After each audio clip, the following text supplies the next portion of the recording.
Gledate oddajo Klepet ob kavi. Področje, kjer je največ zmede, področje, kjer je največ laži, kjer je največ mitov, kjer je največ takšnih in drugačnih informacij, hujšanje. Danes bomo govorili ravno o tem, o vseh trikih, o vseh pasteh, ki so dejansko tukaj. V moji družbi je Jelena Dimitrijevič, lepo pozdravljena, dobrodošla. Hvala. Obstaja na področju hujšanja ogromno načinov, ogromno metod in trikov, ki ne samo, da so slaba za človeka, ampak tudi zelo nevarna. Tako je, ja. Posebej, ko govorimo o klasičnih dietah, ki trajajo nekaj časa, takrat lahko zelo negativno vplivamo in naš prebavni sistem in na sestavo naše mikrobiote, na hormonski sistem in dolgoročno, recimo, če se res to velikokrat ponavlja, da smo malo na dieti, kakšni pa potem se spet vrnemo nazaj v stare tudi vzorce, pa smo spet na dieti in tako dalje, lahko res poškodujemo svoje zdravje in to ni dobro. Da ne boste naredili nepopravljive škode na svojem telesu in se dejansko vrteli v nekem takem začaranem ciklu, bomo danes govorili o zdravem hujšanju. Govorili bomo o tako imenovanem vitkanju in na takšen način boste resnično dosegli tiste konkretne spremembe in ne zaradi tega, da boste samo dobro izgledali, ampak se bodo pokazali tudi ostali odlični stranski učinki, kot so seveda fajn lasje, sijoča koža, močni nohti, več vsega, ne? In vse to opisujemo zelo celostno tudi na naši spletni strani klepetobkavi.si. Jelena, zdaj pa, če začneva mogoče na začetku. Večina ljudi si želi izgubiti kakšen kilogram zaradi tega, da bojo mogoče oblekli kakšno staro obleko, ne, ki je imela malo manjšo konfekcijsko številko, pač da bomo boljše zgledali. Ja. Ampak velikokrat pa se zgodi, da nam tudi zdravniki rečejo, ja, mogoče bi bilo pa fajn kakšno kilco dati dol. Kaj pomeni izguba odvečne telesne teže za naše zdravje?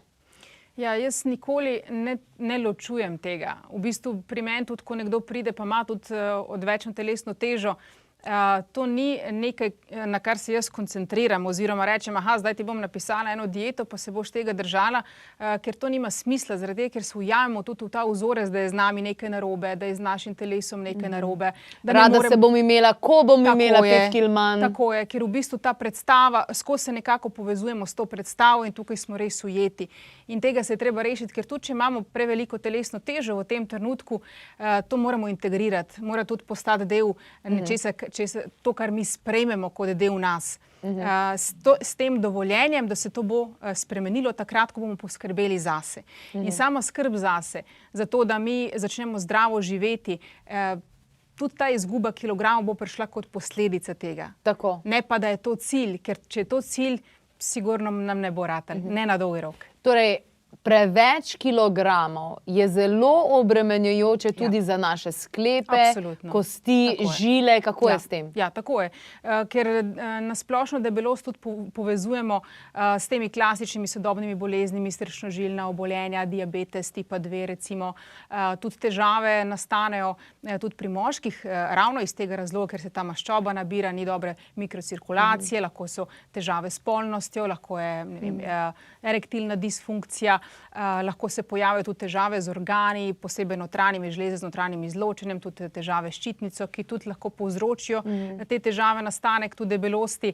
Tako da absolutno težava, ta teža obremeni naše sklepe, tudi v bistvu se ne počutimo tako dobro, nimamo dosti energije in seveda je treba delati na teh zadevah, ne pa pač, da nam je skrajni cilj, zdaj bom izgubil kilograme in to je to. Torej, če nekdo reče, pa ja, imam 20 kil več, ampak vse sem v redu, kaj pa? Dejansko to ni res. Telo trpi zaradi odvečnih kilogramov. Tako je, trpi, tudi to je recimo v povezavi, veliko znanstvenih raziskav govori tudi v povezavi z rakom recimo in z debelostjo, posebej, če je to pogojeno s tem spremembo hormonskega stanja, tudi presežek estrogena in tako dalje.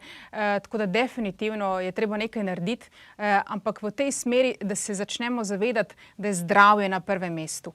In pač pol seveda, ko se začnemo zdravo prehranjevati, skrbeti zase, živeti bolj zdravo, takrat niti ne bomo opazili. Naenkrat sam čez mesec, 2, 3 se naše telo bo spremenilo, bomo tudi bolj zadovoljni, bomo imeli več energije, bolj srečni. Torej, ključno je, da imamo ta prave razloge, da imamo določena znanja in nekaj le tega zelo pomembnega, najbolj ključnega boste spoznali tudi danes. Torej, to je celostna zadeva, ne sam jej ta prehranska dopolnila, ne sam deli to vajo in ne sam imej tole za kosilo, ampak kako na celosten način danes, torej, kako izgleda shujševalni dan.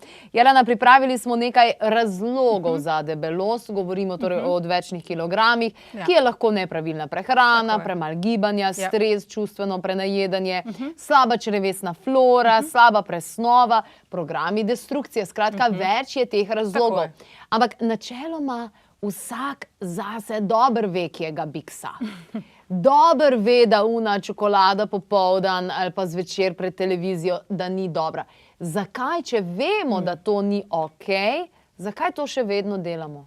Smo zasvojeni? Ja, tako je. Tako je v bistvu posebej, ko se nismo nahranili s pravimi živili, mogoče imamo pomanjkanje določenih nutrientov, skozi dobivamo ta signal, telo nam sporoča, veš kaj, lačen sem, nisi mi dal dosti hranil, na celični ravni govorimo o tem. In pač pol, če ne izberemo živila, ki nas bojo zadovoljila na tej ravni, bomo hrepeneli po hrani na splošno in če doma imamo nekaj, kar nam bo hitro dvignilo sladkor v krvi, a so to kakšne sladkarije ali karkoli tazga predelanega, seveda, da bomo to vzeli, ne bomo takrat razmišljali o zdravi hrani, o sadju, se pravi, dobesedno zasvojeni smo. Dobesedno, posebej sladkor. Sladkor, to že poznamo, te mehanizme, jaz mislim, da gledalci tudi poznajo, o tem smo se večkrat pogovarjali, se pravi sladkor tudi, ker je naša naravna hrana, v ogljikovih hidratih in ne moramo uživati, ampak če imamo tak koncentriran sladkor, dejansko sporočilo možgani dobijo in tudi se aktivira dopaminski sistem in ugodje se nastaja iz tega. In seveda hočemo to ponavljati, ker smo veliko pod stresom. Ampak prej si govorila o tem, kaj pomeni biti celično nahranjen. Torej, človek, ki je celično nahranjen, ne hrepeni po krofih, čokoladah, rogljičkih in ne vem kaj še vse.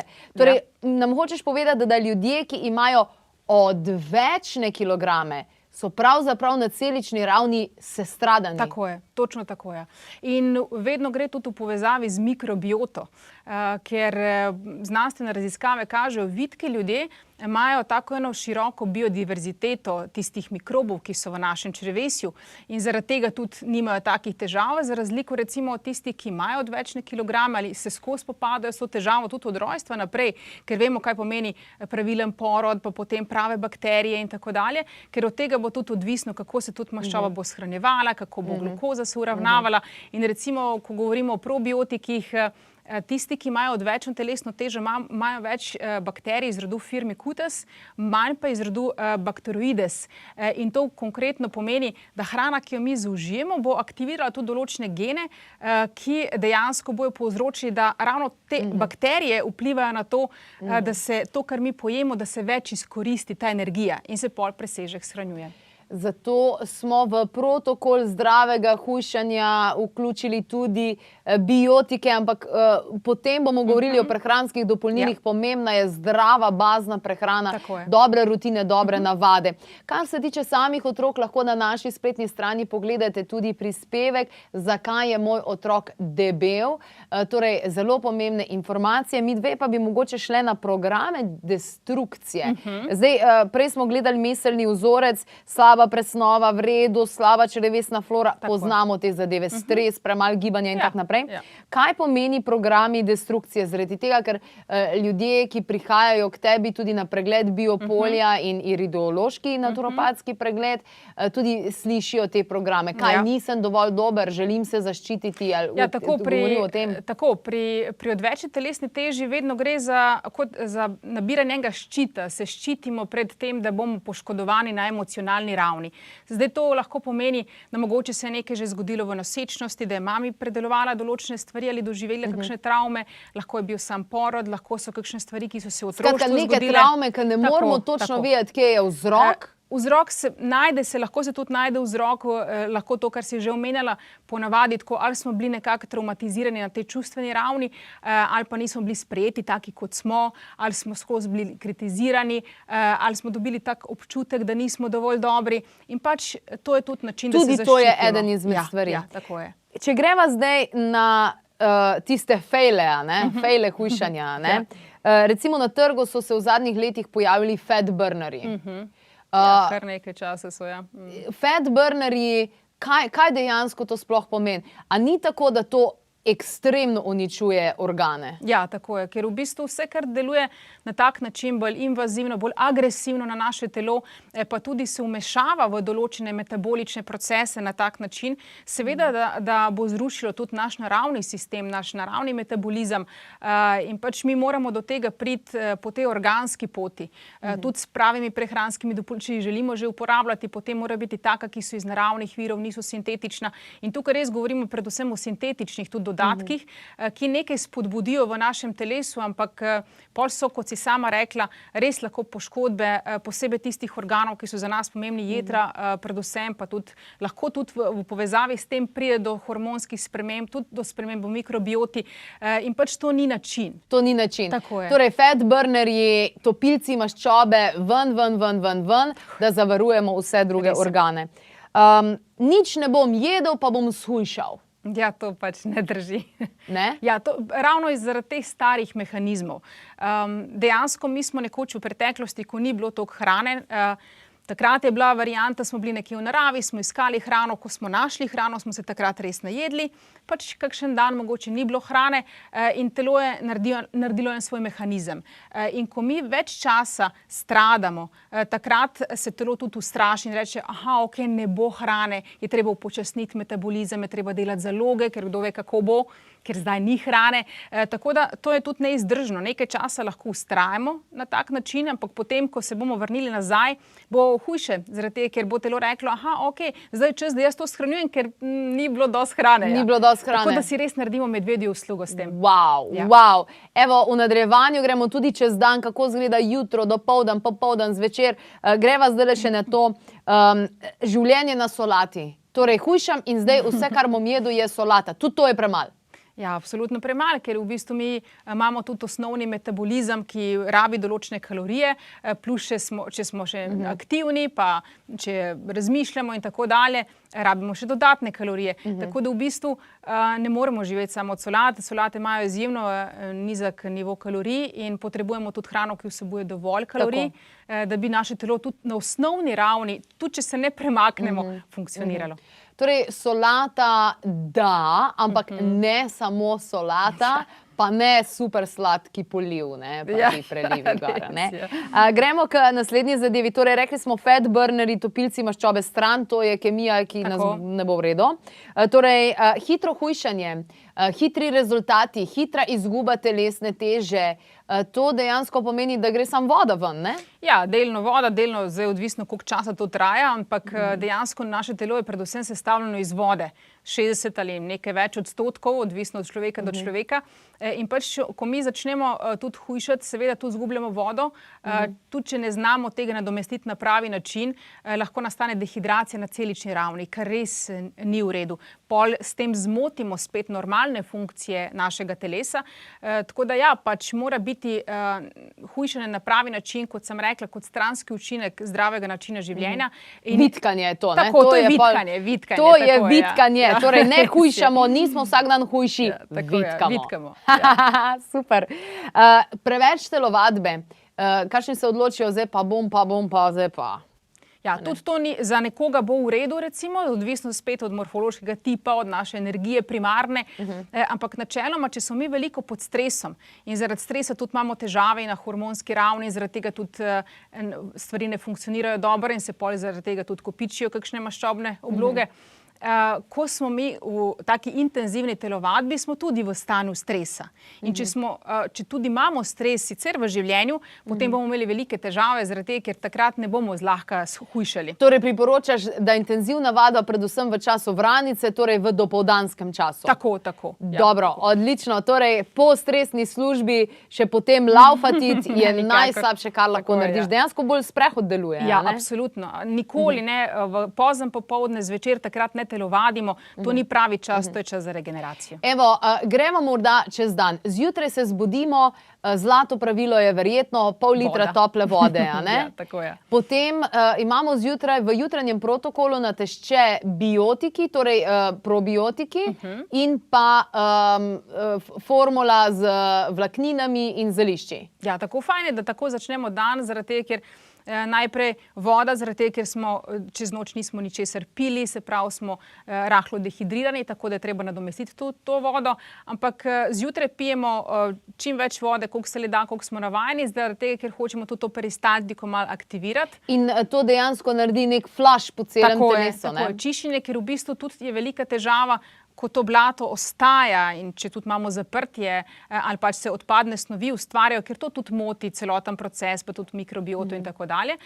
Same vlaknine so izjemno dobre in ravno tisti kompleks, ki je za jetra in za črevesje, je dobrodošel, zaradi tega, ker posebej pri tistih, ki že imajo kakšne težave, recimo ne odvajajo redno blata in tako dalje, je to dober način, pa da tudi unesejo več vlaknin v svoj način prehranjevanja, ker vlaknine so tiste, ki nam bojo omogočile dejansko, da tudi manj pojemo, da se hormoni uravnavajo, da imamo prave bakterije, da so prave bakterije nahranjene, da se očistijo tisti toksini, ki so v telesu.